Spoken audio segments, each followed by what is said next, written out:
destpêkê em ê biçine cem serokê baroya Amedê bi rêz nahî terin ku ji Amedê vêzbê birêk ket û çû xwegihan de cem wê malbata ku rastî êrîşiye hatiye niha mêvanê min e bi rêz erin dem baş. Dem baş. Belê bi rêz tu dikarî ji me re bibêjî bûyer çawa çêbûye wel aliyên ku rastî êrîşiye hatine guhdarî kir? Belê ez ana li Anamûrê li nexweşxanê me ez ba malbatê me ana îfadeyê wan jî hat stendin. Belê. Ku bûyer bi çawayê qewimiye tev bi zelalê anî zimanê tiştê ku heye kesên ku êrîş kirine bi tirkî axîne.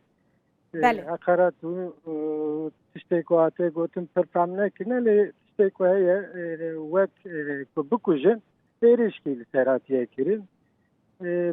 Yani mebesta kuştinê tê de heye bi rêz erin? Mebesta kuştinê? Benê di îfadeyê xwe da jî got kêj yani lê xistine bi kevira serî de pişterê wê xistine û kişan wek ku ji zinarkî bavên xwe de niyetka wana wisa ke mirovê ku li wê bûne ketine navber nehêştine. Belê. Yani sê kes bûne kesê ku bi ereba pêşiya wan girtine ji erebê peya kirine lê xistine.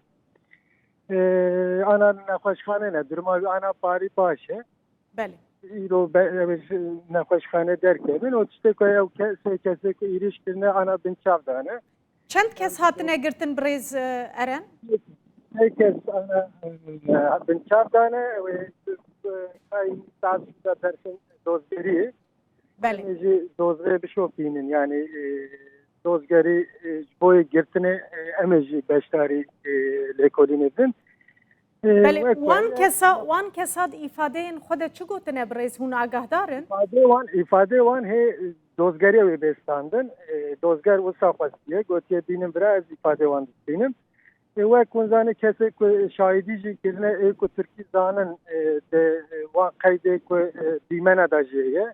Belê. Hem heqaretek mezin yani hem ku ba ew jî de malbat jî de tê ji me re fehm kiriye gotiye karê wel Tirkiyeyê heye hûn hatine li vir serda jî tadayê li meskin tişta bana erebê wan rû hevdû di trafîkê de hûn dawî erebê şikandiyê pêşiya ereba malbatê û direkt êrîş kirine yani bi kevira di sê kes lê Yani sabiyê wî jî bê sabiyê wî jî mirov dikare bibêje sedî sed êrîş nîjadperestiye?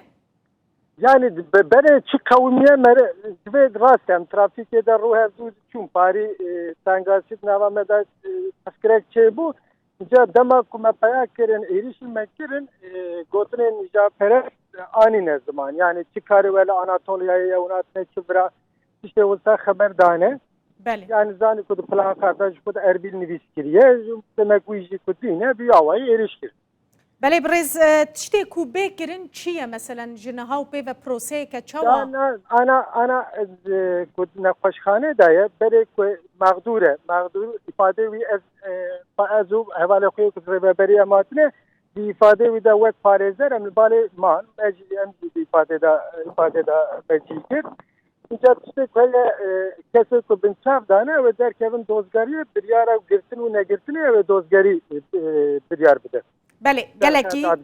Belê gelekî spas bi rêz nahî terin serokê baroya Amedê ji Mêrsînê ji cem wê malbata ku rastî êrîşî hatibû ev zanyarî dane me.